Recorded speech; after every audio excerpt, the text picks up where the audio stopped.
कि हरि गुण गा के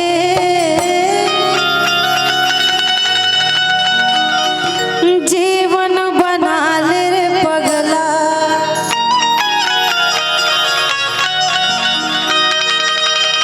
कि हरि गुण गा के